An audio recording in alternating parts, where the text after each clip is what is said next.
Okay, that was question 17 on the calculator paper. This is question 11. You may or may not find it more difficult. That's irrelevant. Everyone's got different skill sets.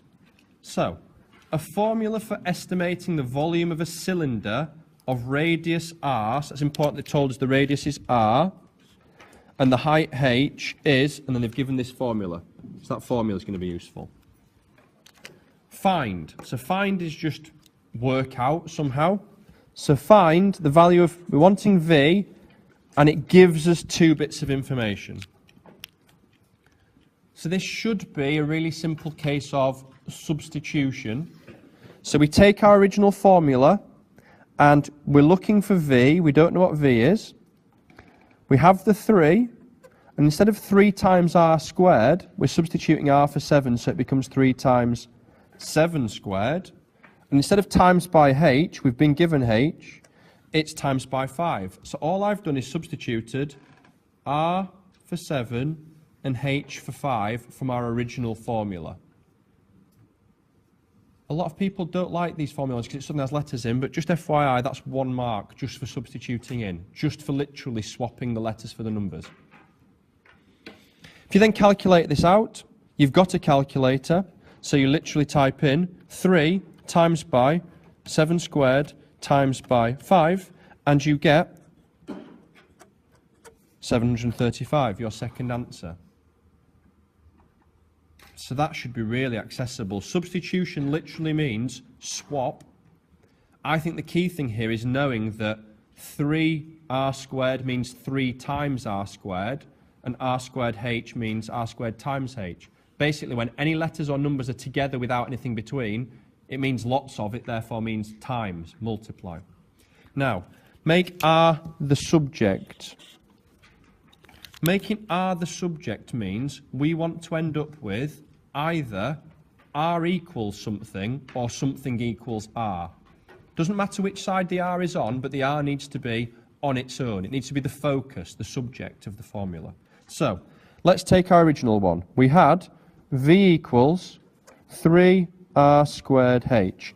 And let's just acknowledge that means 3 times r squared times h. The reason I've put those times's in is because if I want to get r on its own, and I've got a times by 3 and a times by h, to get rid of that times by 3 and times by h, I'm going to divide by 3 and h. Divide by 3h. So I get v divided by 3h equals r squared. It's looking better already. That would have got us a mark. So even having a play around and a bit of a go at a rearranging question, even if you're not super confident, even if you can't get to the final answer, is massively worthwhile. Stop there, you've got 1 extra mark, the difference between a grade. The difference between the grade that gets you into college. That's ultimately what we have to start thinking with, how we have to start thinking. Now, that's r squared. So I'll just move up here so I've got a bit of space. I've got v over 3h equals r squared. The opposite of squared is square root. So if I do, as a little action, square root to both sides, I get the square root of v divided by 3h equals r. That gets me my second mark. So if I ever see something squared, I do the square root to both sides. That got rid of the squared, and I square rooted that entire side. That might look complicated, but we don't have to do anything with that because we've got r on its own. We don't have to suddenly start trying to make that look different.